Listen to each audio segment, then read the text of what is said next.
নমস্কার, আপনারা দেখছেন রূপম টিভি। বাংলাদেশ থেকে শেখ হাসিনাকে তাড়ানো হয়েছে, তারপর থেকে কেমন যেন বাংলাদেশ ভারত বিরোধী হয়ে উঠেছে। ডক্টর মোহাম্মদ ইউনূস একজন নোবেল বিজেতা।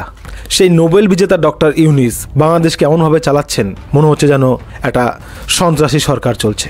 শেখ হাসিনাকে তাড়ানোর পর থেকে আওয়ামী লীগদের হত্যা করা হচ্ছে, এবার তারা লেগেছে হিন্দুদের হত্যা করতে। প্রতিনিয়ত হিন্দু হত্যা, হিন্দু সম্পত্তি লুট, হিন্দু দোকান লুট, হিন্দু মেয়েদের সম্মানহানি করছে প্রতিনিয়ত। এখন আবার তারা ভারত বিরোধী শুরু করে দিয়েছে। বাংলাদেশের কট্টরপন্থীরা ভারত বিরোধিতা শুরু করে দিয়েছে। পাকিস্তান প্রেম বেড়েছে তাদের, ভারত বিরোধী নানান রকম মন্তব্য, ভারতের পতাকা অসম্মান, এ সমস্ত করছে। ভারতের সাথে যুদ্ধ করার মতো একটা পরিস্থিতি তৈরি করছে। বাংলাদেশ যত গোলা বারুদ রেখেছে ভারতের সঙ্গে যুদ্ধ করার জন্য, ভারত প্রত্যেকদিন ওই রকম গোলা বারুদ নষ্ট করছে জঙ্গি এবং মাওবাদীদের বিরুদ্ধে লড়ার জন্য।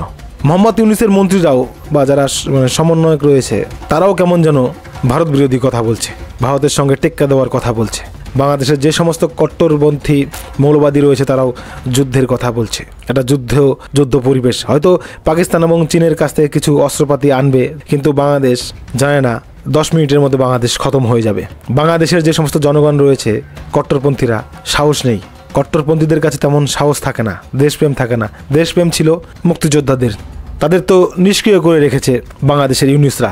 তো যাই হোক, সমস্ত কিছু ঠিক আছে। যে হারে কথা বলছে বাংলাদেশরা, এবার মোদি একটা ইশারা দিলেই বাংলাদেশে ঝাঁপাবে ভারতীয় সেনা, আর সেখানে 15 মিনিটের মধ্যে খতম হয়ে যাবে বাংলাদেশ। কিন্তু বাংলাদেশের যারা মুক্তি বাহিনী রয়েছে, মুক্তিযোদ্ধা, বাংলাদেশের বেশিরভাগ 60% মানুষ কিন্তু ভারতের সঙ্গে বন্ধুত্ব চায়।